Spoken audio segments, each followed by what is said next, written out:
प्यारे साथियों नमस्कार, स्वागत है आप सभी का आपके अपने यूट्यूब चैनल द स्टडी 2.5 में। साथियों हम लोग दृष्टि के टेस्ट सीरीज़ को सॉल्व कर रहे हैं जो यूपीपीसीएस प्री 2023 के लिए है। इस टेस्ट सीरीज़ में हम लोग टेस्ट नंबर 1 के अंतर्गत प्रश्न संख्या 1 से लेकर 100 तक कंप्लीट कर चुके हैं, जिसे हम लोग 2 भागों में कवर किए हैं। आज के इस वीडियो में हम लोग इसके प्रश्न संख्या 101 से लेकर 150 तक कवर करेंगे, जो इसका तीसरा भाग अर्थात अंतिम भाग होगा। इसके पहले वाले वीडियो को जो लोग नहीं देखे हैं, वीडियो चैनल के प्लेलिस्ट में उपलब्ध है, आप सभी वहां से देख सकते हैं। तो चलिए दोस्तों, हम लोग इस प्रश्नों को व्याख्या सहित सॉल्व करते हैं। तो आइए सीधे प्रश्नों को हम लोग शुरू करते हैं। चलिए, प्रश्न संख्या 101 है, निजी क्षेत्र के औद्योगिक पार्क के संदर्भ में निम्नलिखित में से कौन सा कथन सही है।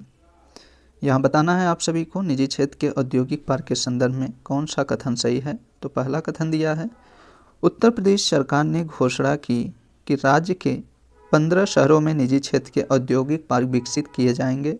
तो पहला कथन सही है, क्योंकि उत्तर प्रदेश सरकार के द्वारा राज्य के 15 शहरों में निजी क्षेत्र के औद्योगिक पार्क विकसित किए जाने की घोषणा की गई है, इसलिए पहला कथन सही हो जाएगा। वहीं दूसरा कथन दिया है, योजना के प्रारंभिक चरण में निजी औद्योगिक पार्क के अंतर्गत आने वाले उद्योगों में केवल कपड़ा रेडीमेड गारमेंट उद्योग शामिल हैं। तो यह कथन गलत हो जाएगा। क्यों? क्योंकि इस योजना के अंतर्गत वस्त्र उद्योग के साथ साथ खाद्य प्रसंस्करण, इत्र, पीतल उत्पाद, इलेक्ट्रॉनिक उत्पादों के उद्योग भी शामिल हैं। ठीक है, इसलिए इसका राइट ऑप्शन ए सही हो जाएगा। केवल कथन एक सही है। नेक्स्ट क्वेश्चन की ओर हम लोग बढ़ते हैं। चलिए, इस प्रश्न का उत्तर आप सभी दीजिए। रेड डाटा बुक के विषय में निम्नलिखित में से कौन सा कथन सही नहीं है।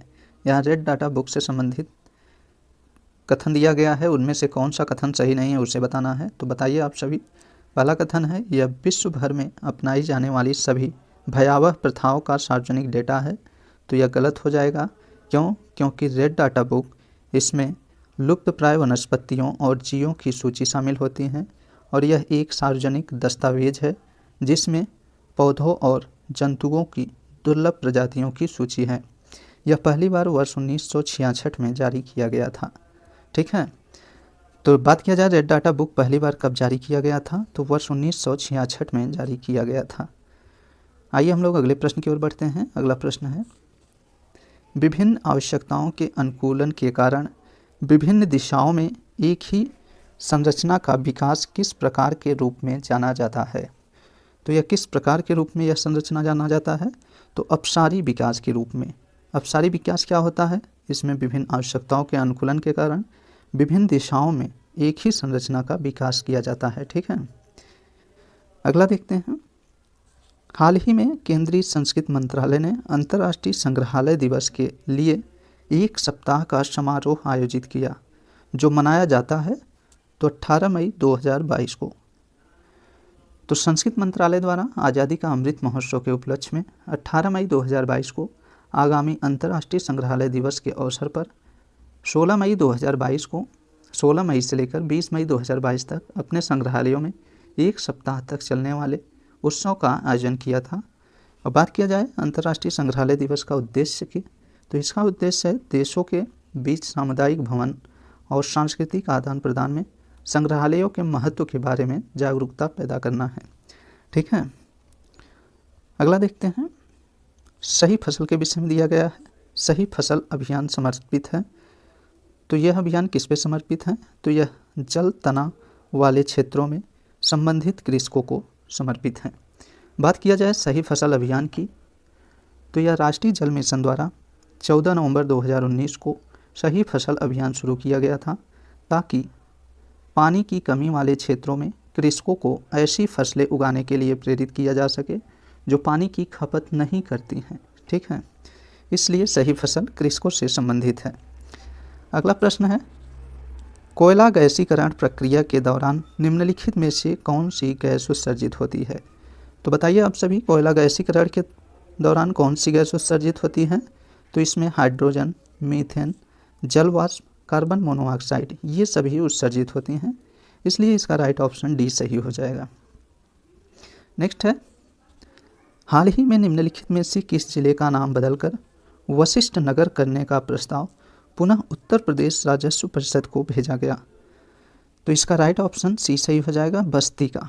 ठीक है, तो उत्तर प्रदेश सरकार के द्वारा बस्ती का नाम बदलकर, बस्ती जिले का नाम बदलकर वशिष्ठ नगर करने का प्रस्ताव पुनः उत्तर प्रदेश राजस्व परिषद में भेजा गया है। तो किस जिले का नाम बदला जाएगा? तो बस्ती का नाम बदला जाएगा। इसका नाम क्या रखा जाएगा? तो वशिष्ठ नगर रखा जाएगा। ठीक है,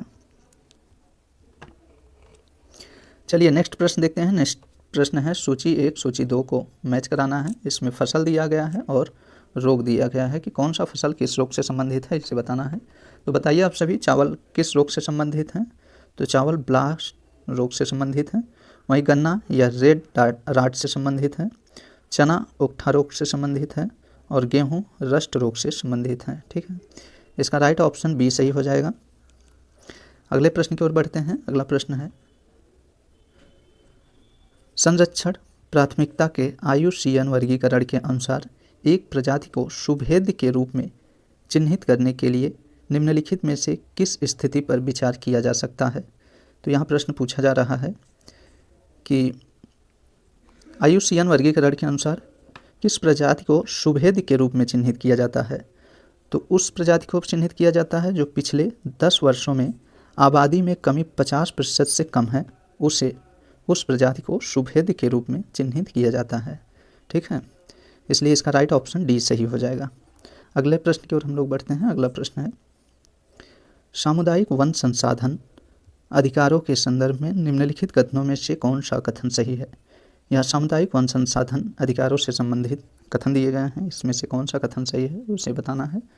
तो पहला कथन है प्रत्येक CFR that is county forest resources अर्थात सामुदायिक वन संसाधन, तो प्रत्येक सामुदायिक वन संसाधन क्षेत्र में समुदाय और उसके पड़ोसी गांवों द्वारा मान्यता प्राप्त पहचान योग्य स्थलों के साथ एक प्रथागत सीमा होती है। तो यह कथन सही हो जाएगा। अगला है दूसरा कथन दिया है इसमें CFR that is county forest resources अर्थात सामुदायिक वन संसाधन अधिकारों को मान्यता देने वाला ओडिशा देश का दूसरा राज्य है। तो यह गलत हो जाएगा। क्यों? क्योंकि इस सामुदायिक वन संसाधन को मान्यता देने वाला छत्तीसगढ़ दूसरा राज्य है। ठीक है, यहाँ ओडिशा जो है, ओडिशा प्रथम राज्य है जो वर्ष 2016 में ही सामुदायिक वन संसाधन अधिकारों का मान्यता दे दिया था। ठीक है, तो इसका राइट ऑप्शन ये सही हो जाएगा, केवल कथन एक सही है। चलिए नेक्स्ट प्रश्न देखते हैं। नेक्स्ट प्रश्न दिया है मई 2022 में मालन नदी के पुनरुद्धार का अभियान निम्नलिखित में से कहाँ के जिला मजिस्ट्रेट द्वारा शुरू किया गया था? तो किस जिला मजिस्ट्रेट द्वारा मालन नदी के पुनरुद्धार का अभियान शुरू किया गया था? तो बिजनौर के। ठीक है, इसका राइट ऑप्शन बी सही हो जाएगा। अगला प्रश्न है काराकोरम विसंगति क्या है, यह संदर्भित करती है? तो काराकोरम विसंगति किसको संदर्भित करती है? तो यह आसपास के क्षेत्र में ग्लेशियरों के कम होने की तुलना में इस क्षेत्र में ग्लेशियरों की वृद्धि को संदर्भित करती है, इसलिए इसका राइट ऑप्शन ए सही हो जाएगा। नेक्स्ट है निम्नलिखित में से कौन सा कशेरुकी असमतापी है? तो यह मछली हो जाएगा। मछली असमतापी है। वहीं फ्लेमिंगो, मानव और कोलुगो ये सभी नियत तापी के अंतर्गत आते हैं। ठीक है, तो इसका राइट ऑप्शन बी सही हो जाएगा कि मछली असमतापी होती हैं, असमतापी कशेरुकी हैं। अगला है निम्नलिखित में से कौन सा सागरमाला परियोजना स्तंभ है? तो कौन सा सागरमाला परियोजना स्तंभ है? तो इसमें सही उत्तर का चयन करना है। तो पहला दिया है पत्तन आधुनिकीकरण और नए पत्तन का विकास, बंदरगाह जनित औद्योगिकरण और तटीय नौ परिवहन और अंतर्देशीय जल परिवहन, तटीय सामुदायिक विकास, ये सभी सागरमाला परियोजना के स्तंभ हैं, इसलिए इसका राइट ऑप्शन सी सही हो जाएगा। सभी इसके अंतर्गत आते हैं। ठीक है, अगला है BSc ग्रीनएक्स सूचकांक आकलन करता है। तो किसका आकलन करता है? तो कार्बन प्रदर्शन का। कार्बन प्रदर्शन का आकलन कौन करता है? तो BSE ग्रीनएक्स करता है। ठीक है, चलिए इस प्रश्न का उत्तर आप सभी दीजिए। इको सेंसिटिव जोन के संदर्भ में निम्नलिखित में से कौन सा कथन सही है? यहाँ दो कथन दिया गया है जो पूछ रहा है कि इको सेंसिटिव जोन से कौन सा कथन संदर्भित है। तो पहला कथन है, इन्हें जैव विविधता संरक्षण अधिनियम 2002 के तहत अधिसूचित किया गया था। तो यह कथन गलत हो जाएगा, क्योंकि इको सेंसिटिव जोन को पर्यावरण संरक्षण अधिनियम 1986 के तहत अधिसूचित किया गया था। ठीक है, वही दूसरा कथन कह रहा है, एक बार किसी क्षेत्र को इको सेंसिटिव जोन घोषित किए जाने के बाद और अधिक गिरावट को रोकने के लिए चल रही कृषि गतिविधियों पर रोक लगाने की आवश्यकता होती है। तो यह भी कथन गलत हो जाएगा, क्योंकि इस पर रोक नहीं लगाया जाता है। एक बार किसी क्षेत्र को इको सेंसिटिव जोन जब घोषित कर दिया जाता है, उसमें गिरावट को रोकने के लिए कृषि गतिविधियों पर रोक नहीं लगाया जाता है। ठीक है, तो इसलिए इसका राइट ऑप्शन डी सही हो जाएगा। न तो एक और न ही दो कथन सही है। अगला प्रश्न देखते हैं। हाल ही में केंद्रीय सड़क एवं परिवहन मंत्रालय ने ग्रीनफील्ड इकोनॉमिक कॉरिडोर के निर्माण की मंजूरी दी है। तो कहां से कहां तक के लिए ग्रीनफील्ड इकोनॉमिक कॉरिडोर के निर्माण की मंजूरी दी है?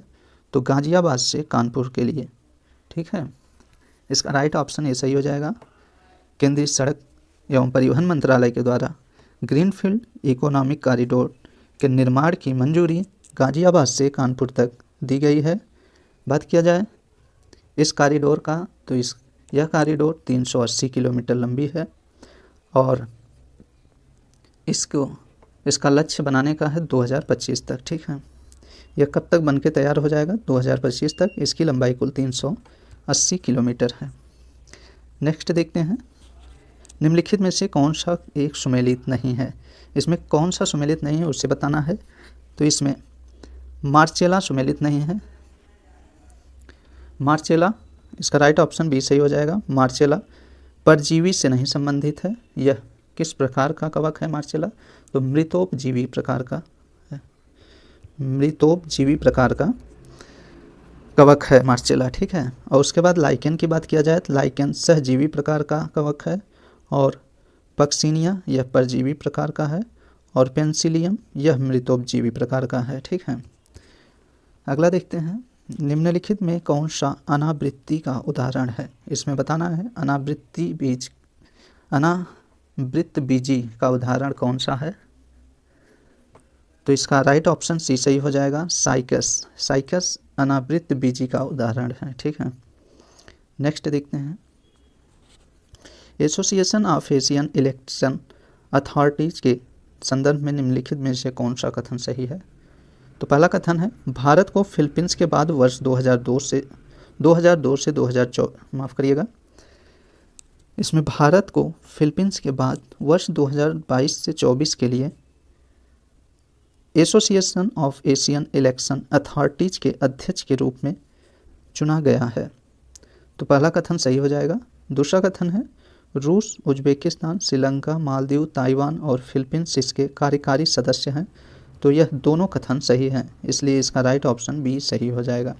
ध्यान दीजिएगा, association of Asian election authorities के अध्यक्ष कौन चुने गए हैं? तो इसमें भारत चुना गया है, जो वर्ष 2022 से लेकर 24 तक इसके अध्यक्ष बना रहेगा। और इसके कार्यकारी सदस्य में कौन कौन से हैं? तो इसमें रूस, उज्बेकिस्तान, श्रीलंका, मालदीव, ताइवान और फिलीपींस इसके कार्यकारी सदस्य हैं। ठीक है, चलिए अगले प्रश्न की ओर हम लोग बढ़ते हैं। अगला प्रश्न है, हाल ही में उत्तर प्रदेश के निम्नलिखित महाविद्यालयों में से किससे सांस्कृतिक विश्वविद्यालय का दर्जा प्राप्त हुआ है? तो यह भातखंडे संगीत विश्वविद्यालय को। ध्यान दीजिएगा, उत्तर प्रदेश के भातखंडे संगीत विश्वविद्यालय को सांस्कृतिक विश्वविद्यालय का दर्जा प्राप्त हुआ है। अगला प्रश्न है, 16 वनस्पति के संदर्भ में निम्नलिखित में से कौन सा कथन सही है? यहाँ 16 वनस्पति से संबंधित बताना है। तो यह इसमें 25 से 30 फीट ऊंचाई वाले बौने पेड़ होते हैं। तो 16 वनस्पति में 25 से 30 फीट के ऊंचाई वाले बौने पेड़ होते हैं। तो पहला कथन सही है। वहीं दूसरा कथन है,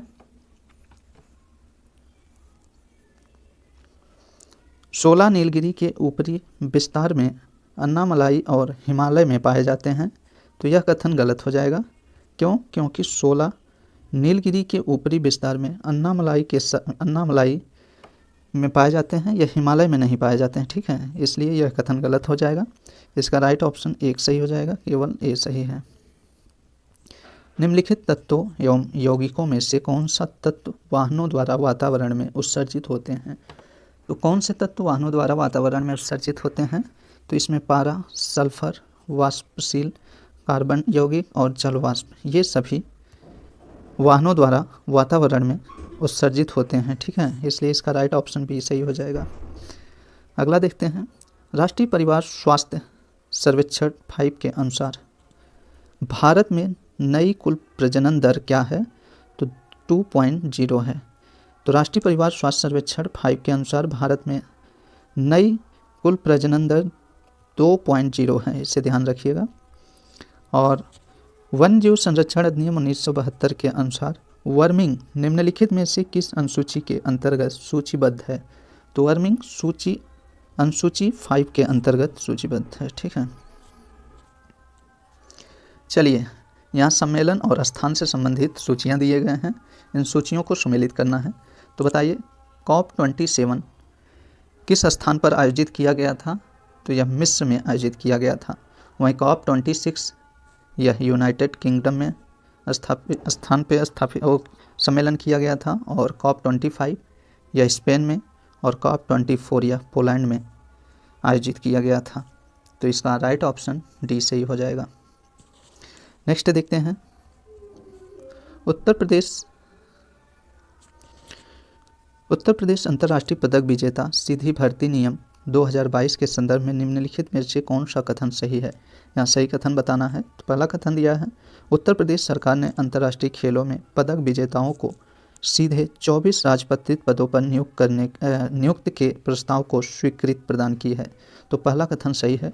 वहीं दूसरा कथन है, ये 24 पद ग्रामीण विकास, माध्यमिक शिक्षा, बेसिक शिक्षा, पंचायती राज, युवा कल्याण जैसे 5 अलग अलग विभागों के हैं। तो यह कथन गलत हो जाएगा, क्योंकि यहाँ 5 विभागों के नहीं, कुल 9 विभागों के 9 विभागों के अलग अलग 9 विभागों में इन्हें नियुक्त किया जाएगा, इसलिए इसका राइट ऑप्शन ए सही हो जाएगा, केवल एक सही है, ठीक है। इस प्रश्न को ध्यान से फिर से देख लीजिए। उत्तर प्रदेश के अंतर्राष्ट्रीय पदक विजेता हैं, उनको भर्ती नियम 2022 के अनुसार 24 राजपत्रित पदों पर नियुक्त किए जाने का प्रस्ताव स्वीकार किया गया है, और इनको किस पद पर किया जाएगा? तो ग्रामीण विकास, माध्यमिक शिक्षा, बेसिक शिक्षा, पंचायती राज, युवा कल्याण जैसे कुल 9 अलग अलग विभागों में इन्हें नियुक्त किया जाएगा, ठीक है। अगला देखते हैं। साइपरमेथ्रिन और कार्बेडाजिन उदाहरण हैं, तो किसके उदाहरण है? यह कीटनाशक के उदाहरण है, ठीक है। साइपरमेथ्रिन और कार्बेडाजिन यह कीटनाशक के उदाहरण हैं, ठीक है। अगला है, निम्नलिखित में से UNFCCC that is United nation framework convention on climate के किस कॉन्फ्रेंस ऑफ पार्टीज में हरित जलवायु कोष की स्थापना की गई थी? तो यह COP16 में की गई थी। COP16 कब किया गया था? तो वर्ष 2010 में, ठीक है। और कहाँ पे, किस समझौते के अंतर्गत हरित जलवायु कोष की स्थापना की गई? तो कानकून समझौते के अंतर्गत इस कोष की स्थापना की गई थी, ठीक है। चलिए नेक्स्ट देखते हैं। मई 2022 में नीति आयोग के उपाध्यक्ष के रूप में किसे नियुक्त किया गया? नीति आयोग के उपाध्यक्ष इस समय कौन नियुक्त किए गए हैं? तो सुमन बेरी नियुक्त किए गए हैं। अगला देखते हैं। उत्तर प्रदेश का ऑपरेशन कायाकल्प किससे संबंधित है? तो उत्तर प्रदेश का ऑपरेशन कायाकल्प यह किससे संबंधित है? तो स्कूली शिक्षा से संबंधित है, ठीक है। और पैगोलिन के संदर्भ में निम्नलिखित में से कौन सा कथन सही है? यहाँ बताना है पैगोलिन से संबंधित कौन सा कथन सही है। तो इसमें पहला कथन है, भारतीय पैगोलिन को गंभीर रूप से संकटग्रस्त के रूप में, चीनी पैगोलिन को संकटग्रस्त के रूप में सूचीबद्ध किया गया है। तो यह गलत हो जाएगा, क्योंकि पैगोलिन को, भारतीय पैगोलिन की बात किया जाए तो भारतीय पैगोलिन को गंभीर संकट रूप से संकटग्रस्त नहीं घोषित किया गया है, इसे केवल संकटग्रस्त के रूप में घोषित किया गया है। ठीक है, भारतीय पैगोलिन को संकटग्रस्त के रूप में सूचीबद्ध किया गया है, वहीं चीनी पैगोलिन को गंभीर संकटग्रस्त के रूप में सूचीबद्ध किया गया है। ठीक है, इसलिए पहला कथन गलत हो जाएगा। दूसरा कथन है भारतीय पैगोलिन वन्यजीव संरक्षण अधिनियम 1972 की सूची 1 के तहत संरक्षित हैं, तो दूसरा कथन सही है। ठीक है, तो इसका राइट ऑप्शन सी सही हो जाएगा, केवल 2 सही है। ठीक है, नेक्स्ट है सल्फर डाइऑक्साइड के संदर्भ में निम्नलिखित कथनों में से कौन सा कथन सही है। यहाँ सल्फर डाइऑक्साइड के विषय में बताना है, तो यह वायुमंडल में सल्फर डाइऑक्साइड का सबसे बड़ा स्रोत विद्युत संयंत्रों में जीवाश्म ईंधन का दहन है। तो यहाँ बताना है वायुमंडल में सल्फर डाइऑक्साइड का सबसे बड़ा स्रोत विद्युत संयंत्रों में जीवाश्म ईंधन का दहन है, तो बिल्कुल सही है, पहला कथन सही है। दूसरा कथन है लोहे या विद्युत संयंत्रों के उत्सर्जन से सल्फर डाइऑक्साइड कोयले के निष्कर्षण को फ्लू गैस विसल्फरीकरण कहा जाता है। विसल्फरीकरण कहा जाता है, तो किसे कहा जाता है, तो लोहे एवं विद्युत संयंत्रों के उत्सर्जन से जो सल्फर डाइऑक्साइड कोयले के निष्कर्षण को फ्लू गैस विसल्फरीकरण कहा जाता है, तो यह भी कथन सही है। ठीक है, इसमें दोनों कथन सही हो जाएगा, इसका राइट ऑप्शन भी सही हो जाएगा। ठीक है, नेक्स्ट देखते हैं वर्ष 2022 में ऑपरेशन सतर्क निम्नलिखित में से किस सशस्त्र बल द्वारा शुरू किया गया था, तो यह रेलवे सुरक्षा बल के द्वारा शुरू किया गया था। तो ऑपरेशन सतर्क रेलवे सुरक्षा बल के द्वारा शुरू किया गया था। नेक्स्ट है निम्नलिखित में से कौन सा पिरामिड सदैव सीधा होता है। तो कौन सा पिरामिड सदैव सीधा होता है, तो ऊर्जा पिरामिड सदैव सीधा होता है।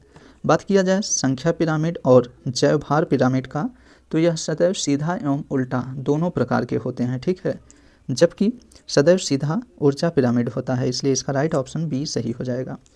अगला है वैश्विक पर्यावरण निधि की स्थापना कब हुई थी, तो वैश्विक पर्यावरण निधि की स्थापना वर्ष 1990 में हुई थी।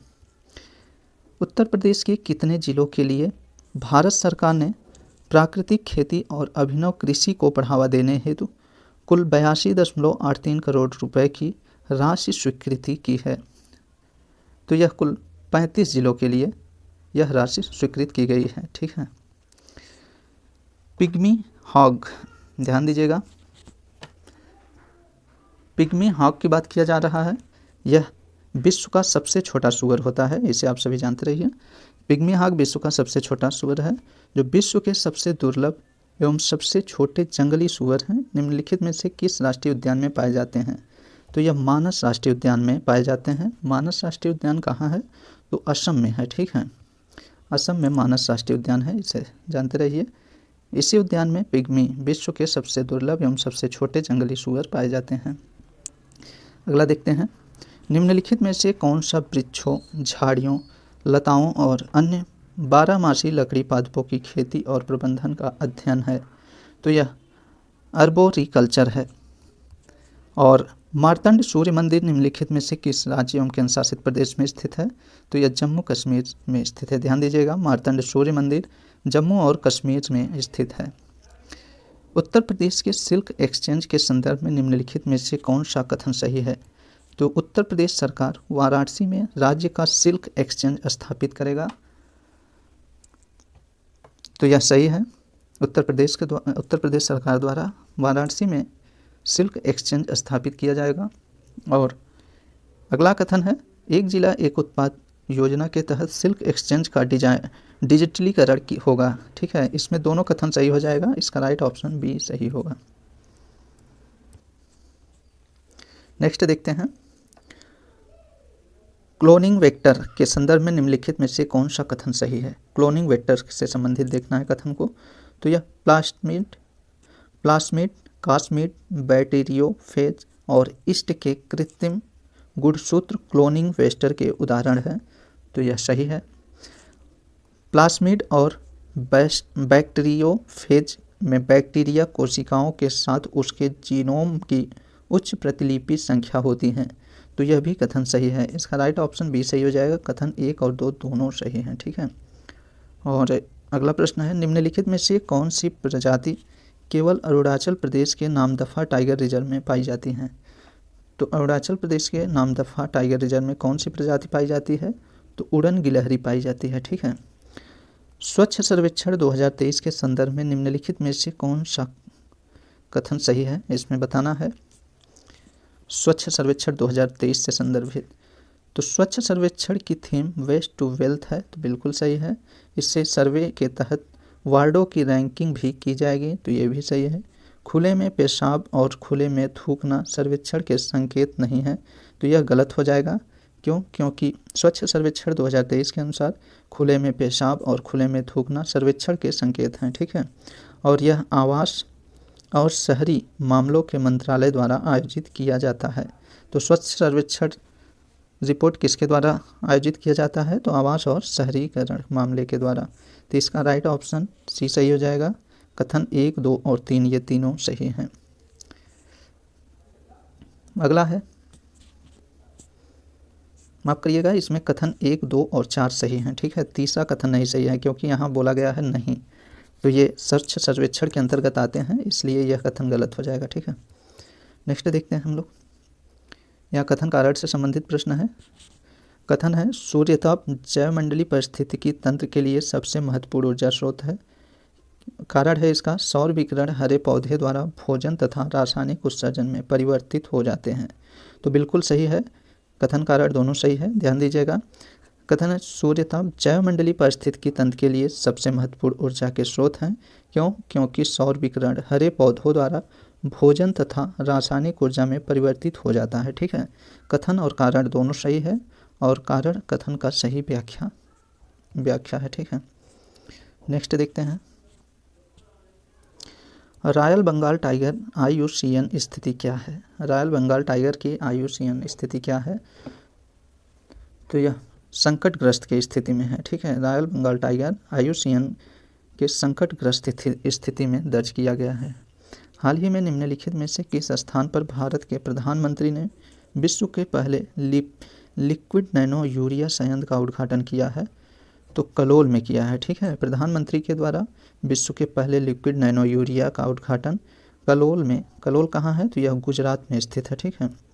गुजरात में किया गया है, गुजरात के कलोल में। डुंगोंग के लिए भारत का पहला संरक्षण रिजर्व कहाँ स्थापित किया गया है? डुंगोंग, सबसे पहले आप सभी जान लीजिए डुंगोंग क्या है, तो यह समुद्री गाय है, ठीक है। यह भारत का पहला संरक्षण रिजर्व कहाँ स्थापित किया जा रहा है? तो डुंगोंग मन्नार की खाड़ी में किया जा रहा है, ठीक है। इसे जानते रहिएगा। अगला है, अम्ल वर्षा के संदर्भ में निम्नलिखित कथनों में से सही कथन बताना है। तो अम्ल वर्षा की बात किया जाए तो यह वायुमंडल में सल्फर और नाइट्रोजन ऑक्साइड का उत्सर्जन अम्ल वर्षा का कारण है, ठीक है। तो बिल्कुल सही है, पहला कथन सही है। वहीं दूसरा कथन कह रहा है, अम्ल वर्षा मृदा के एल्युमिनियम के निक्षालय का कारण है, तो यह भी सही है। दोनों कथन इसमें सही हो जाएगा। कथन 1 और 2 दोनों सही है, ठीक है। अगला देखते हैं, अगला और अंतिम देखते हैं प्रश्न।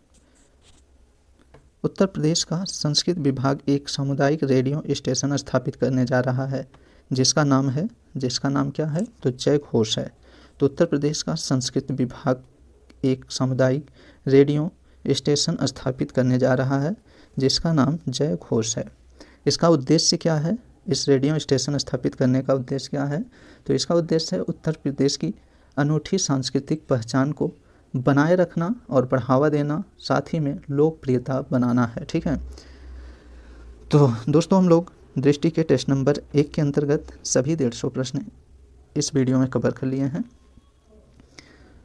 नेक्स्ट वीडियो में हम लोग इसके दूसरे टेस्ट को करेंगे। तो आप सभी को यह टेस्ट कैसा लगा, आप सभी अपना कमेंट ज़रूर, आप सभी को यह कैसा लगा, आप सभी कमेंट बॉक्स में ज़रूर बताइएगा। तो चलिए दोस्तों, हम लोग मिलते हैं नेक्स्ट वीडियो में, तब तक के लिए नमस्कार।